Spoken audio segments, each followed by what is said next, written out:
si vous allez à page 56, vous avez l'illustration numéro 17 qui vous dit que la liaison ionique est formée donc par une succession. La liaison ionique forme des cristaux qui sont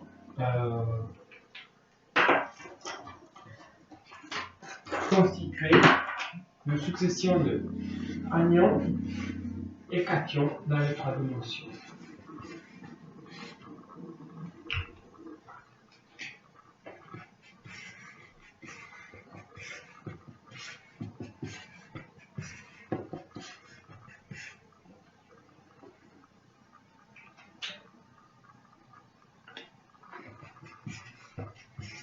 Donc, vous avez un réseau cristallin, ça se voit bien dans l'illustration à page 56,17 justement. Un cristal est un solide fait par répétition régulière de éléments. Alors, vous avez que un cristal ionique est formé par répétition régulière de anions, cations dans les 3 dimensions. Vous formez un cristal. Or, si on était en classe, je peux vous montrer un gros cube de sel de cuisine. On trouve des fois des gros cristaux de sel de cuisine dans des conditions particulières. En figure 18, vous avez des énormes cristaux qui ont été trouvés dans une grotte au Mexique de sel. De sel. Mais vous pouvez prendre, par contre, le gros sel. Si vous le trouvez, parce que moi, la micro, et encore, je ne le trouve plus. Le gros sel de cuisine. Et vous pouvez en prendre 2-3 grains, et vous verrez que si vous les observez bien, avec une petite lentille, si vous l'avez, mais même à l'œil nu, ça se voit, qu'il est formé par des cristaux, ce sont des cristaux cubiques, parce que l'ordre microscopique, vous avez un anion pour un cation, un anion pour un cation dans les 3 dimensions, ça se reflète dans l'ordre macroscopique. Donc, vous avez l'agrandissement d'un cube à l'échelle macroscopique. Donc, vous pouvez voir que ce sont des cristaux. Ces cristaux ont des propriétés. Les sels en général. Pourquoi je vous parle de la liaison ionique? C'est parce que justement, avec la liaison ionique, on forme des sels. Les sels ne sont pas importants juste en chimie, mais comme vous savez, il s'agit de substances qui sont déjà fondamentales pour notre fonctionnement. Nos muscles bougent grâce au fait qu'il y a un transport de cation sodium à travers les membranes. Les influx nerveux sont faits de cette façon. Biologiquement, les sels sont très très importants, vous le savez.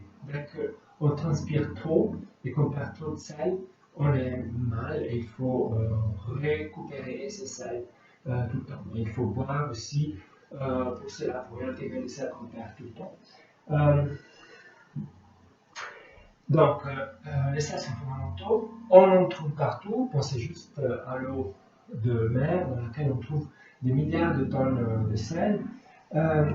Les sels ont des propriétés qui sont particulières. Donc, vous imaginez que dans du sel solide de ce type-là, vous avez que les électrons sont bloqués autour des anions.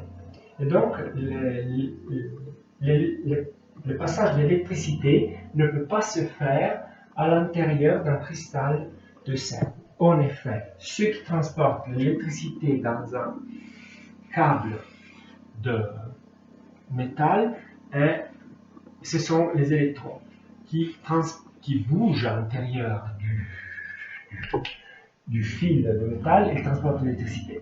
À l'intérieur du sel, cela ne peut pas être fait. Le sel est donc un isolant électrique. Les sels sont fragiles.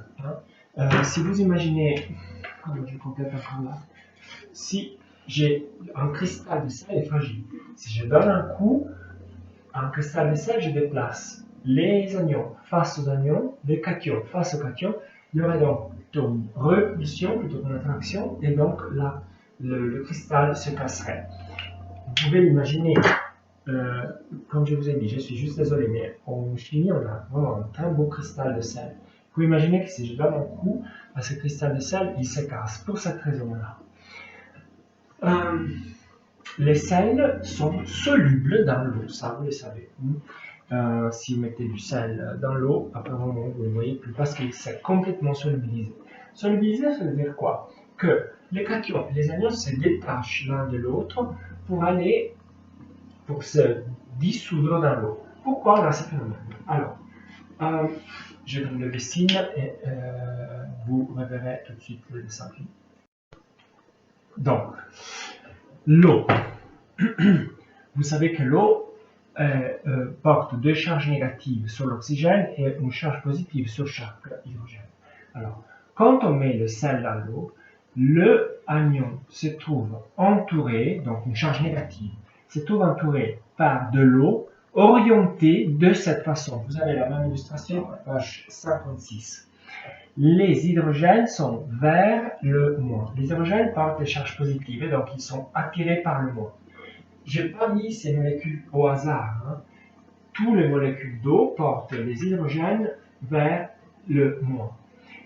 On forme donc une sorte de couche d'eau autour de l'anion dans laquelle il y a une forte attraction pour les hydrogènes vers l'anion. Et ces liaisons-là sont plus fortes que la liaison entre cation et anion dans le sel. De la même façon, un cation se trouve isolé dans l'eau par le reste des cations et anions dans le sel parce que les oxygènes de l'eau qui portent la charge négative sont orientés vers le cation. Le cation se trouve donc entouré d'une couche d'eau et l'anion et le cation ne peuvent plus se remettre ensemble parce qu'ils sont justement isolés par ces molécules d'eau. La conséquence est laquelle? Que dans l'eau, si vous dissolvez du sel dans l'eau, vous avez des cations et des anions.